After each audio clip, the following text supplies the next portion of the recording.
Hey, thanks for having me on today. Yeah, Uncle Matt's Organic. We are 25 years old this June. Kind of hard to believe. We started in June of 1999. I just had one little item, pulp-free orange juice.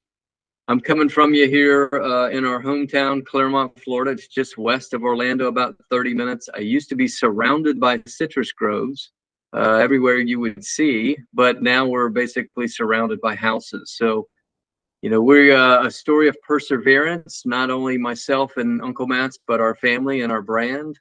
We were fourth generation Florida citrus family, seventh generation Floridians.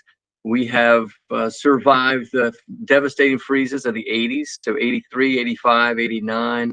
My dad and granddad had 600 acres around here of conventional citrus, and it died in one cold night. Literally went from great assets to liabilities. They became citrus consultants, stayed dedicated to the craft of what they really love. They passed that along to myself.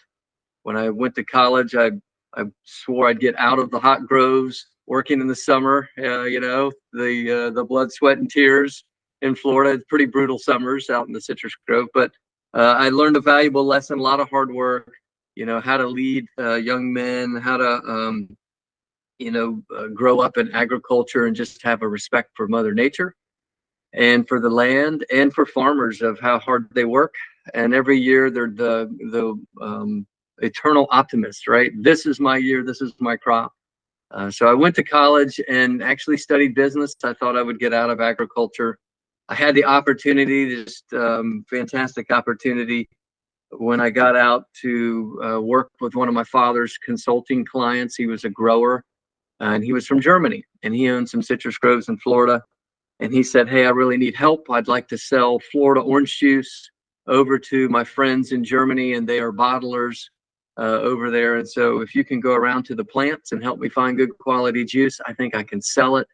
It was way better opportunity than I had anywhere else, selling, software or business forms, other kind of offers that I had from my business degree. And so off on that journey I went. I learned how to ship stuff, export it to Europe and the Middle East. I had a very profitable and successful business. It also taught me the valuable lessons of juice and, Brix, acid ratio, oil, varieties, all of these things, when to harvest, when not to harvest, what to blend together to make great tasting juice. And then I had one customer ask me about organic over in Germany, and it was probably 96, 97. And from there, I was like, wow, I've got no idea. I got no idea about organic. And I came back to the US, and that was the business aha moment, right? There was no Tropicana or Simply Organic at the time. And so I thought, hey, this is a great opportunity, one with business. And then I also fell in love with the environmental aspect of it, and just, without spraying harmful pesticides or putting down synthetic fertilizers, could we farm it more environmentally friendly and create a better product? And that's what organic farming is about. And when I talked to my grandfather about it, he agreed and said, hey, this is how I used to farm, all of those things before pesticides were invented.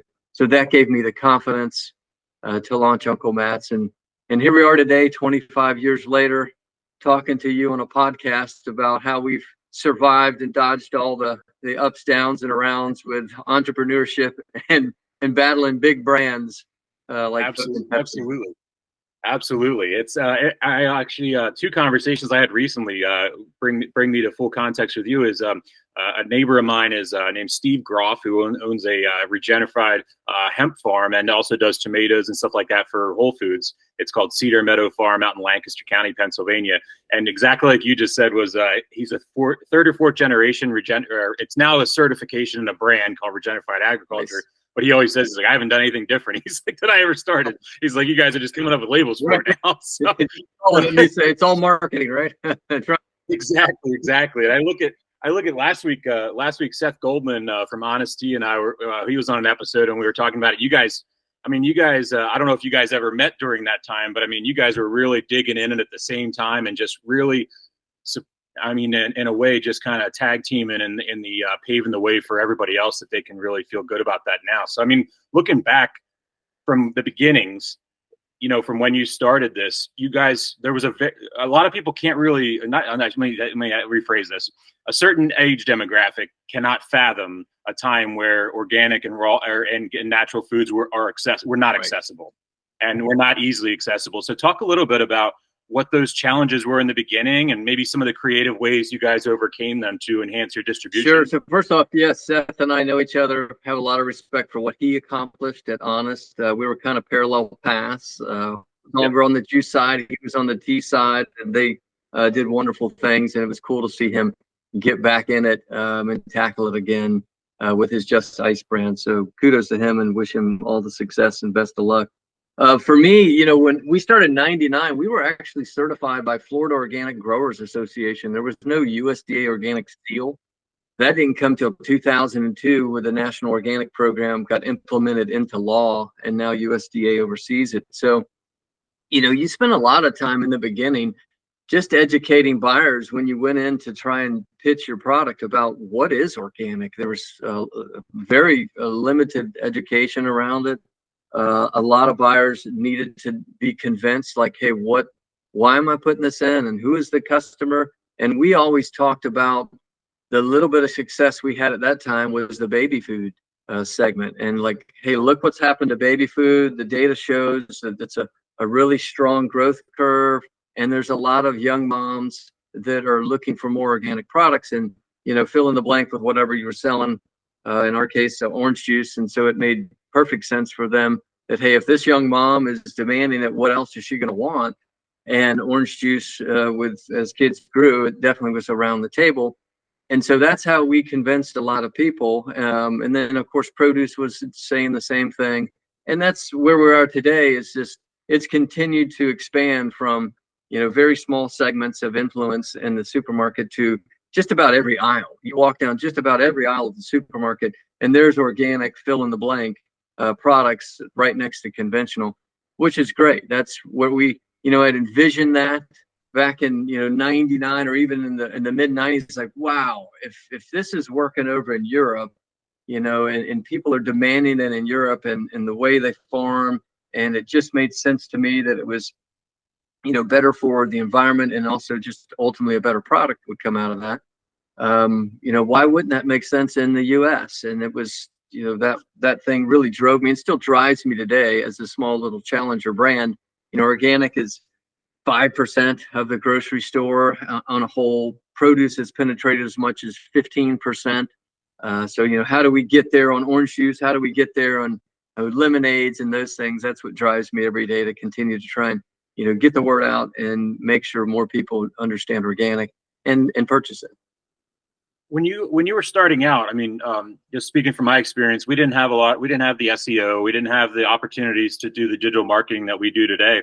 What were some of the hand-to-hand tactics that you all used in the early 90s when you started to get your brand out there pre-Facebook, pre-social media? Oh yeah, well, boy, that's a woo. And I'm speaking with you. I have photos. I have photos of me. I used to have a following on Facebook by going to beer festivals and hand by hand handing promo cards with the website. So I'm speaking from experience. I remember, gosh, when the iPhone first came out, and it was at Expo East, and I'm sitting there talking to one of the Whole Foods buyers, and he's showing me like, hey, look at this new thing I've got.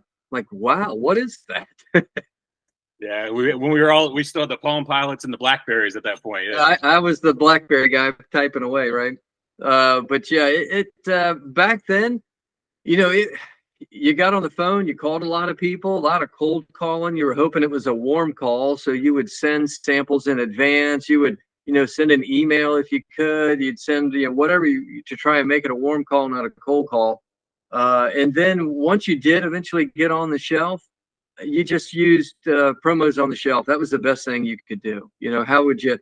And it's the same tactic today. Once you get on the shelf, you really want to try and drive trial, and that's the best spot is just doing rebates and deductions right there on shelf to try and get people to stop and put it in their basket. There's a whole lot of things outside of that you can do now digitally, right?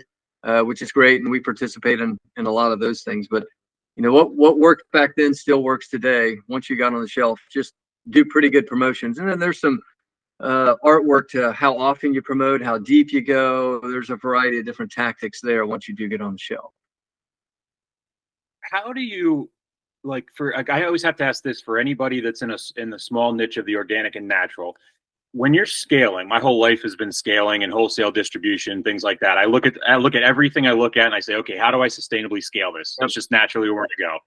How did you kind of balance that in the beginning as well as even today? I mean, it's like to scale that balance and then holding on to your principles and your core values while scaling. Yeah, so that's a very key part of organic in our growth, or lack thereof, is supply. Integrity around supply, organic, high quality supply. It's been every day for 25 years.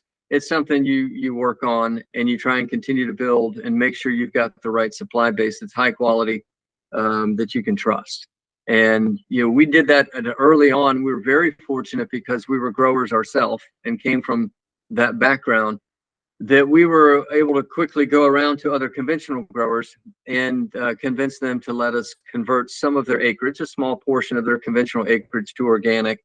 And so we would put it in the pipeline, and it takes 3 years from your last prohibited substance. So think about that. We'd go in and we'd have to be, all right, listen, for 3 years, we're going to be farming this thing organic, and you can't sell it as organic. You'll have to wait till literally that, third year, right as and they were kind of like, boy, this is a long game. And so you had to be very patient. You had to think long term because it took that long to certify it. Now, if you have fallow land that hasn't been, nothing's been done to it, so vegetable farmers can get in and they can do it, immediately, depending on the crop cycle. But for citrus, just about everybody had put out Roundup. They had sprayed some kind of synthetic fertilizer or a pesticide or some synthetic fertilizer. So it just about everybody we talked to. I mean, maybe you got lucky, you get 2 years because they had abandoned it for a year, just done nothing but a compost application.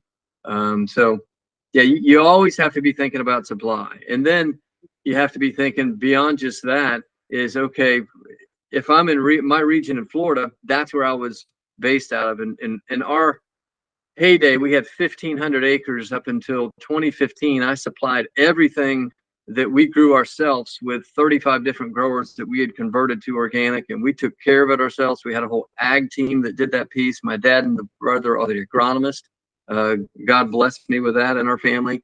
I don't have the green thumb, they do, and that was great. And that's what they specialized in. And so it was a really, good group of people, from agronomists to myself doing the marketing and sales.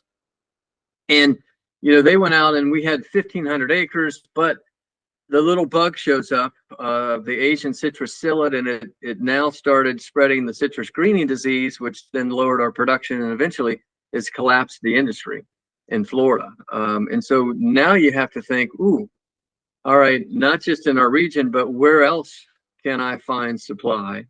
And we were already thinking that already. I mean, I always said, hey, we had devastating freezes in the 80s. I learned from that. So I kept close ties with Texas. I kept close ties with Mexico and California, just as a what if, from a freeze to a hurricane, I may need you.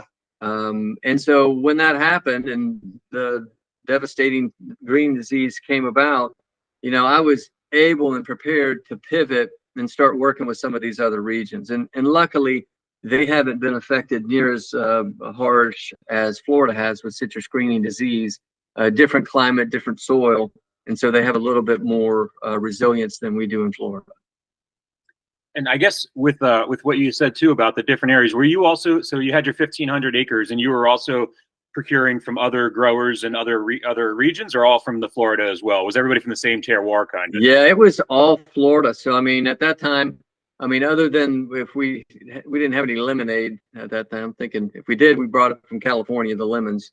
Because we didn't have lemons in Florida to any kind of quality. But yeah, all of the oranges, grapefruit, tangerines, everything we had for Uncle Matt's that was either in a bottle or in a carton. We also did fresh fruit. So we were the largest provider of fresh citrus, organic fresh citrus on the East Coast.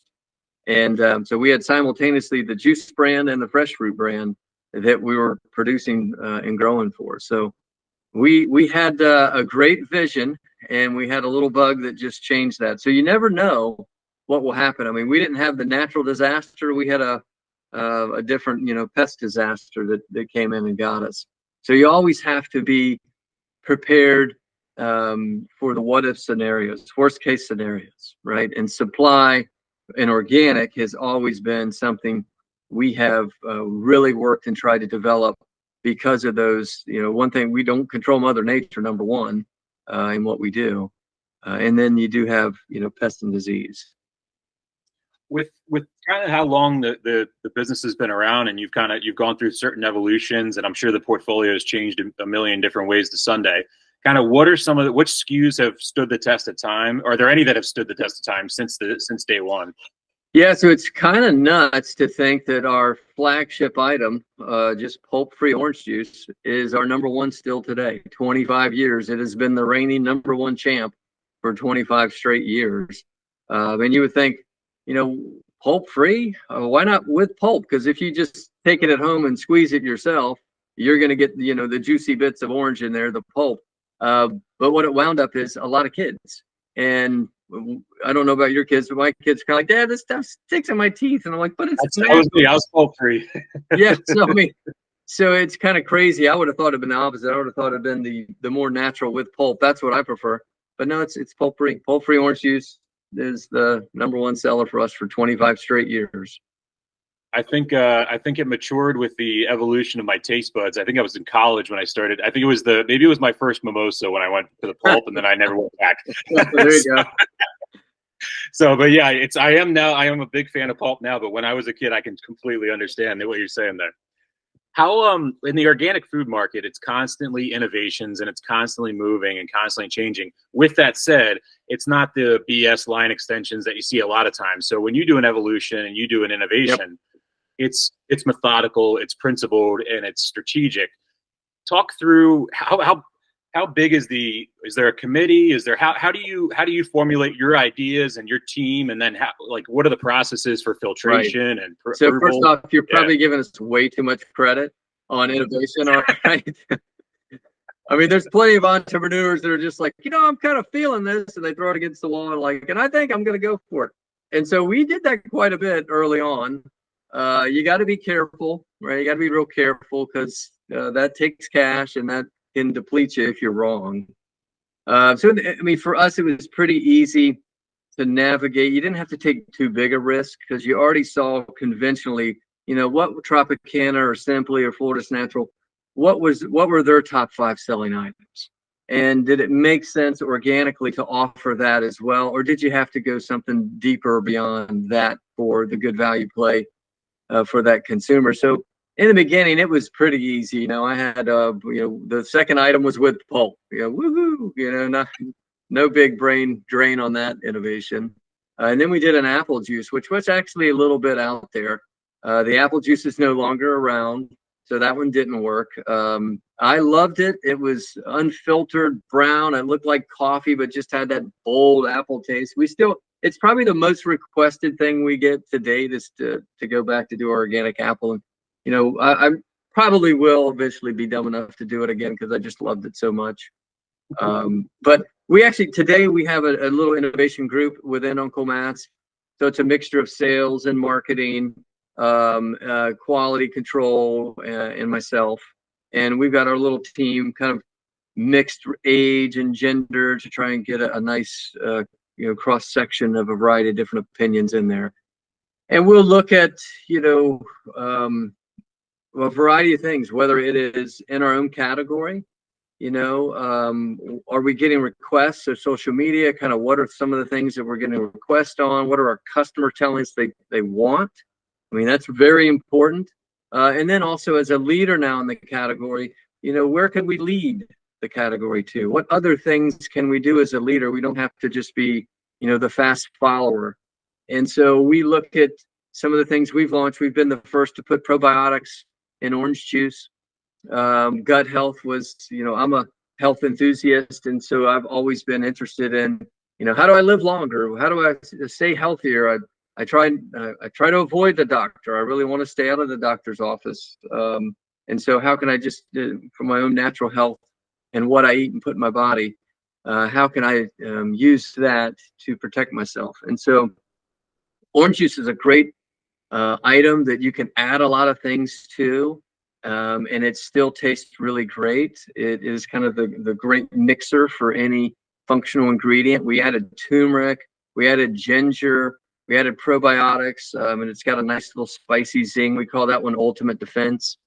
We added to another one elderberry, and we boosted it with acerola cherry for vitamin C, and then also zinc and D. So you had orange juice, elderberry. It's this beautiful purple one. That one's called Ultimate Immune. So we've gone out of the traditional box of just, hey, I want to do an orange mango, an orange pineapple, and we've done those traditional things too. We did some of those traditional blends, and eventually you have to have the velocity on the shelf. The retailer and the customer will decide whether or not that's a winner. And we have perishable items. We have a short shelf life because we're producing a high premium quality product.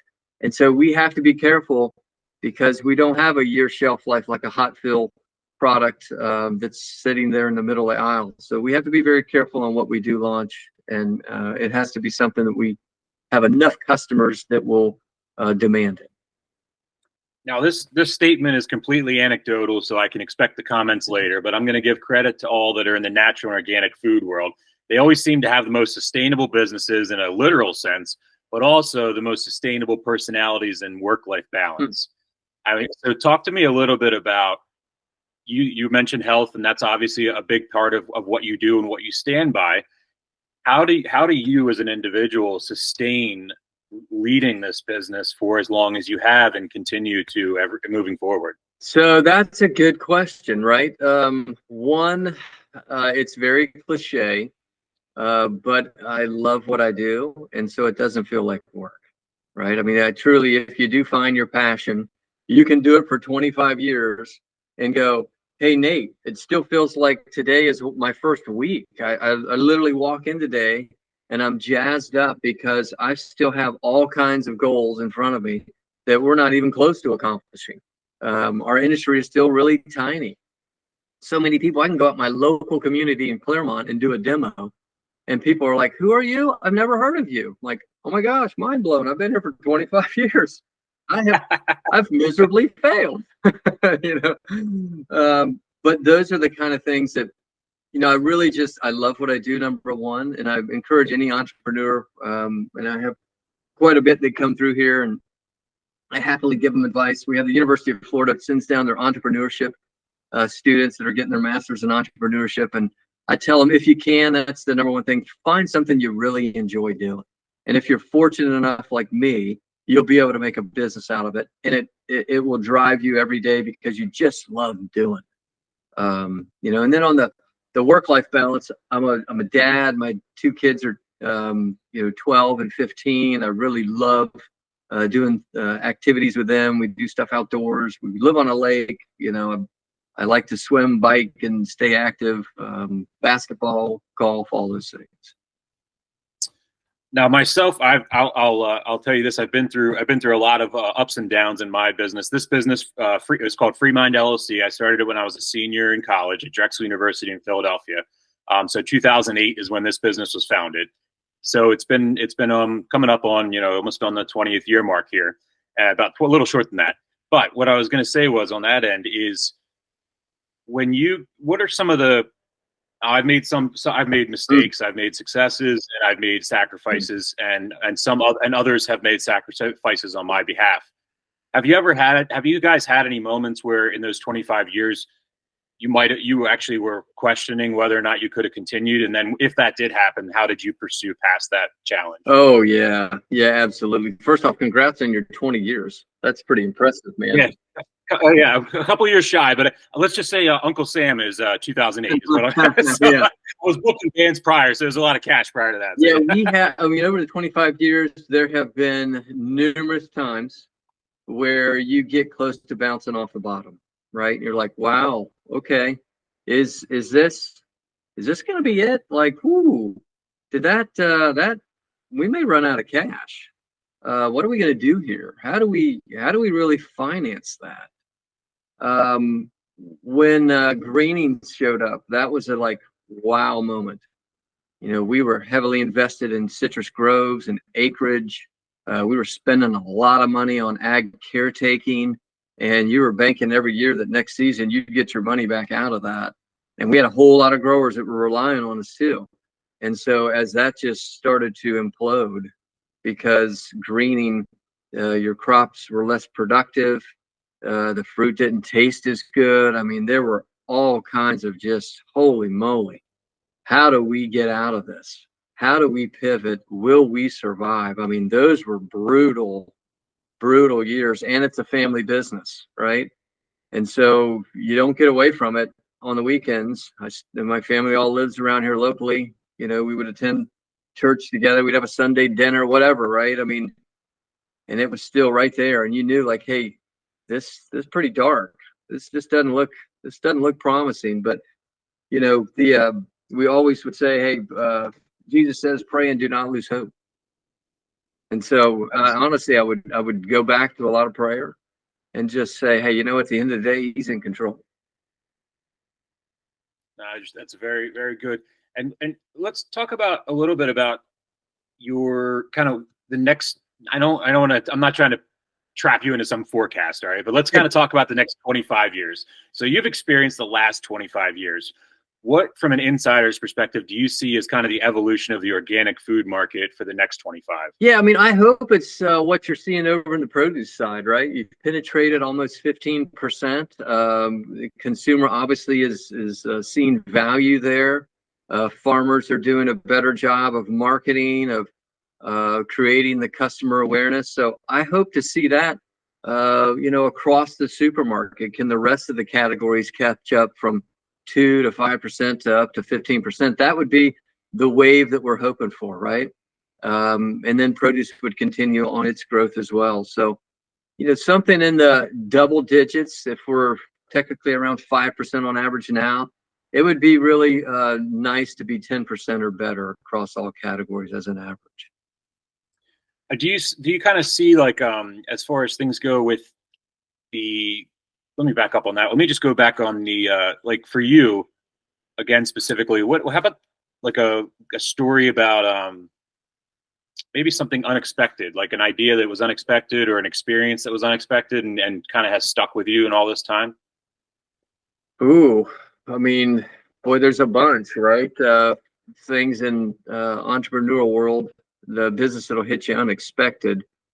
You try and do your best to plan for things. I mean, it's obvious when you have a freeze or a hurricane, some of those things, you're like, wow, that didn't work very well. I would say when COVID hit, just the supply shortage. I mean, besides the devastating effect in health and everybody obviously having that effect, but just how much of a supply crunch and supply shortage there was to be able to get enough bottles, just literally like, hey, can I get enough bottles this week to run the demand I have? It was a struggle every week. And then it became a struggle with, does my co-packer have enough line time for me? And so we had to rapidly expand to 2 more co-packers. We wound up going from 1 to 3, and that was all over the country. So it cost us an arm and a leg to do it, but we didn't want to disappoint our customers. We didn't want to lose the business. And so we pivoted as fast as we could as a team. And our ops team was amazing. They did a wonderful job being able to pivot in that stuff. But, that's something I didn't foresee, just the total supply crunch on all the little things, from caps to bottles to labels. It was amazing. Like, wow, how are we going to be able to keep up? And then we had accelerating rapid demand because of COVID, vitamin C, orange juice. We launched the immune product right at the beginning of COVID. So it was that purple OJ. I kind of jokingly called it the COVIDnator. It helped naturally, right? And afterwards, it was proven vitamin C, D, and zinc. Those are 3 key things. And then also quercetin is something that helped get the zinc in, and elderberry has naturally got quercetin. And then orange juice has naringin and hesperidin, powerful antioxidants that were also proven to be, fight against COVID. So that thing was really a great product. But all of that, strong, rapid growth on the supply chain and with the COVID crunch, it really caught everybody by surprise. I can tell you from my experience on March 18th, when I had all my consulting contracts were set for the beer industry and the alcohol industry. I was in with the distillery and a bunch of other things. And when we got our call that all of our contracts had been canceled, after I spent my night crying and figuring out what to do, I woke up the next morning and the World Health Organization had announced that distilleries could produce commercial grade sanitizer. Oh. So I called one of the distilleries down my street. And I said, hey, listen, I can run back and forth, like blah, blah, blah, like let's do this. And we went on a crash course and a 30-day ramp up, did all the certifications, got chemical companies in to formulate. But what reason I'm bringing it up is that was the number one thing is we went through all this and never got to the actual packaging part. And then trying to get the bottles and the caps was just a mess. And I was driving around. Yeah. Luckily, we're in Pennsylvania, and I drove around to all the dairy farms and started finding out who they were buying it from. So we ended up going with a 1 gallon milk jug as ours because we had no other way to get anything else. So that's exactly. I mean, yeah, and you wouldn't have thought it, right? I mean, you're just like, wait, what? Yeah. I mean, we ended up having a warehouse full of milk jugs, and then we were filling them with sanitizer from there. So. I mean, at the very start of COVID, I remember driving back. We were on vacation in South Florida in the Keys with my family, and we were driving back, and they had locked down the restaurant that day, and the industry and the country was starting to lock down. I'm like, oh man, this isn't being good. We need to get back home. And on our way back home, we looked over, and there was a pickup truck. And in the back of the pickup truck, there was nothing but like rolls of toilet paper. That might have been me. I don't know. they were hoarding toilet paper. And we kind of looked over and we're like, what in the heck is going on? And of course, like then it was, there's a run on toilet paper. Who thought about that? It was, February. It was the end of February or something like that when they started closing or started stopping the cruise ships. And we were in the Grill, Jamaica at that time, and we were on the beach on a one-day cruise, onto some island. And all of a sudden, the ship started circling the island. It was everybody got very nervous because nobody had their phones. And then all of a sudden, all these cruise ships start like buddying up on the island. And I'll never forget that feeling. I thought being the sci-fi fan I was, I figured the zombie apocalypse was coming that day. Cruise ships were coming in. I was like, oh God, we're done. Yeah. But let's talk a little bit about the rewarding part of your business. All right. So your business, you get to spread joy. You get to spread health. You get to put positive things out there.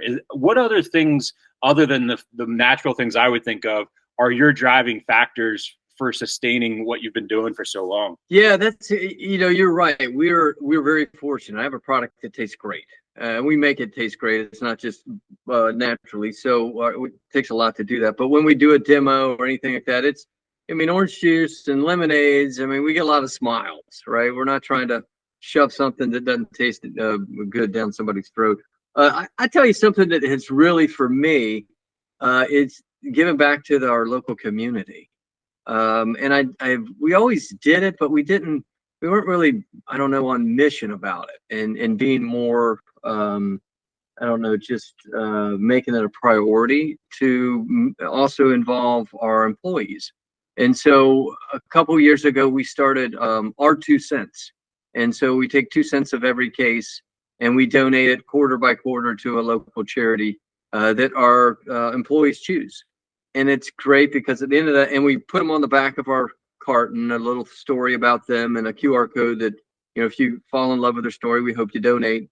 I tell them all the time, hey, we're gonna give you a nice check, but we hope a billionaire sees you on the back of our carton and really falls in love with your mission, and then you're set, okay? But we're just the lead generator. we're gonna help you pay some light bills and stay open for a couple more months, but we really want the big guy, hopefully. And we do have that capability because we have millions and millions of bottles that go out every month, and so to be able to have a QR code and your local charity logo on there is good. And so those have been really rewarding, more rewarding than I would have thought, not just for me, but for our employees, for our customers. They really, thank you for supporting the local homeless shelter. We did, the first guy we donated to, I got inspired. I was on a bike ride. I was training for a triathlon, and one of the local paths, there's a big hill where I grew up on, ironically. And I saw a group get out and they had these shirts on, said 1% better. I was like, that's kind of neat. 1% better. What is that? And then I noticed the gentleman that got on the bike that was leading the pack, he had Down syndrome. I'm like, wow, that is cool. Here's a dude out here with Down syndrome, and he's going up the same mountain that I'm going up. And I could tell that he was fit. Like, I got to learn more about this guy. Well, later that day, I looked on his Instagram feed. While I had gone up the hill once and kind of kept going, he did the thing 7 times. He was like a repeat over and over again. It's like, holy cow, this guy's a phenomenal athlete. So he was the first one we partnered with and donated, and his name is Chris Nikich, and he wound up being the first kid with Down syndrome to complete an Ironman triathlon. An Ironman is the maximum distance. It's a crazy distance. It's a 2.4 mile swim. Then you got 112 bike, and then you run a marathon after that long distance, and he did it.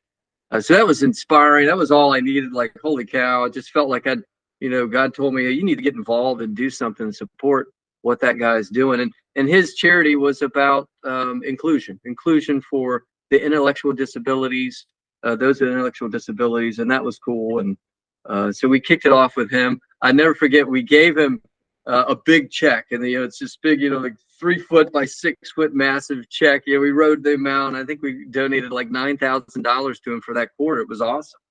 And I gave it to him, and then his dad later sent me a picture. He said, Chris really appreciates the check you gave him, and he's sitting on his couch in his living room, and behind him is the big check up on the wall. So that was he mounted it. He mounted that joker in the living room. He's got the big check behind him as he's sitting there watching TV. Nice. But that was awesome. And so today, fast forward 2 years later, we've done a whole lot more charities, anything from books for babies to the homeless to helping other people with intellectual disabilities. Right now, we're doing Special Olympics Florida, which is awesome. And Chris Nikich's his charity, the 1% Better Foundation, they're about to expand. They're going to do like an academy over here in Claremont for athletes that he's going to help train. It's just really cool to see stuff like that happen. And you started with just your little 2 cents, that we helped donate and give to. So those are kind of things that now I'm like, all right, there's a lot more that we can do with our business for good. Than just supplying people with a healthy product, and it's not a ton, but all of those little things add up, and that's been really rewarding. That's all. And what do you, from another aspect of things, like the way things are today in the world, and when, let's just say, when you're successful or you're making news, you're going to get negative backlash. How do you as an individual and work through that, and especially in the beginning, I'm sure, because in the beginning you didn't have as much of it wasn't as mainstream as it is now, so you were against the grain a lot more in the beginning. How did you sustain that, whether it be the comments online or the phone calls on the 1-800 number hotline, or however that kind of came through to you, and then kept your perseverance? Yeah, I mean, I can tell you in the beginning, obviously being the organic farmer amidst a whole lot of conventional farmers in Florida, you were a little different. It was a little different, but for the most part, we had a lot of respect because we were multi-generational farmers, and we'd been conventional, and we said, hey, I think organic is a better opportunity. Whether you believe in it from an environmental standpoint or a health standpoint or just pure financial standpoint. And in our 35 different growers, we probably had a little bit of everything that was the reason they did it. But to answer your question, to handle criticism, I just stay focused on the positive and what we're accomplishing in our goals. I mean, you're going to have, if you can look yourself in the mirror every day and say, you know what, I did it with integrity. I have character. I'm doing what I say I'm going to do. You don't lie, cheat, and steal. You're going to have people that are, they're going to criticize you. It is what it is. So you just kind of get thick skin and stay focused on your goal. And if you're doing it with integrity, you got nothing to be ashamed of. Go for it. We're in graduation season right now, so I'll close out with a question for you. What would you say to 18-year-old Matt, right after, you're graduated and you're heading off into the world. What would you tell yourself? What's one piece of advice? You have no idea what's about to happen in your future. All right. Think hot fill, not cold fill. It's a whole easier game. No. Do it all differently. right. You'll have a lot more shelf life if you just did a hot fill versus cold fill. I would probably, I don't know how much I would change because I really like what I do. So I mean, I would give myself some advice to get there quicker. In the beginning, for any entrepreneur, what do you think really is your point of differentiation, and what do you do really well, and try and stay in that lane the best you can, right? And a lot of people, they get too excited. They see, the opportunity is to take over the galaxy, and everybody's going to buy it, and then I can put my brand on any other product, and so you go from orange juice to milk to chips to dips to whatever, and instead just stay focused on, hey, I really think I can make this product consistently great every day. And if I can do that and I can make a profit doing it, stay in that lane. Stay there until you're very successful with it. And then you can expand into other things. And that doesn't mean don't innovate. Always innovate, but just try and stay within your sector. So that's what I would recommend. And that's what I would tell myself is, don't get too wide, too far, too fast. Stay more narrow focused and really stay in your lane. Sometimes I was myself at fault of this in the early days. You bring in so much, you put so much on the shelf, you forget that when it doesn't work, it's got to come back, whether it be through billing or physically. So It's one of those things. The wider you go and the less turn and rate of sale and the less velocity, the more expensive it's going to be. Right. So, correct. Matt, I want to say thank you so much. Thank you so much for taking the time today. And also thank you so much for the courage to hop on without having prep, without going to dinner prior, without having any questions. And I know that unnerves a lot of people. And I just want to thank you because it's a testament of your personality, and it's a testament that validates everything you don't need validated for, is that you are just truly a trailblazer and unmoved. Yeah. And I love it. Hey, Nate, thank you very much. Those are awesome, kind words, man. I think you may have oversold me on that one, but I'll take it. Bud. Appreciate it. It was a lot of fun talking with you. If you make it down to Florida, come out for a Grove tour. We'll show you all the R&D we're doing on the stuff that we do have left to try and solve greening and find a cure. So I appreciate the opportunity to talk with you and tell your listeners about our story. So thank you so much. I honestly, I would love to come down and do another episode on site and talk about and talk about your process and whatever you want. That would be fantastic. Yeah. That would be fantastic. That would be a lot of fun. That's a date, man. You come down, we'll do it. I would recommend probably not summer. You and I out the Grove. Yeah, you tell me when it's good. You may want to change professions if we do that in the middle of the Grove in the summer. That's perfect. Well, and real quick before we hang up here, tell everybody any social media handles, website, and where they can find you and follow your products. Yeah, so unclemats.com, very simple, our website, and then on Instagram the same, and TikTok. If you go to our website, there is a product locator. So just put your zip code in there and it'll tell you exactly what products in which stores nearby. We are sold in over 15,000 stores nationwide. You can find us from Alaska to Maine to Hawaii to even Puerto Rico. So, and if that doesn't fit you, you can also order it online and we'll ship it direct to you. It'll be more expensive, but either way, we can get products to you from Uncle Matt's, and we hope you enjoy them. And thanks again for the opportunity, Nate. Thank you, Matt. You have a great rest of your day, and I'll be talking to you about my next Florida trip for sure. Awesome, man. Take care. If you have a great story or know someone that does, check out our website at thefreemindpodcast.com and submit your story today or nominate a friend. Thanks. Have a great day, everybody. Keep listening.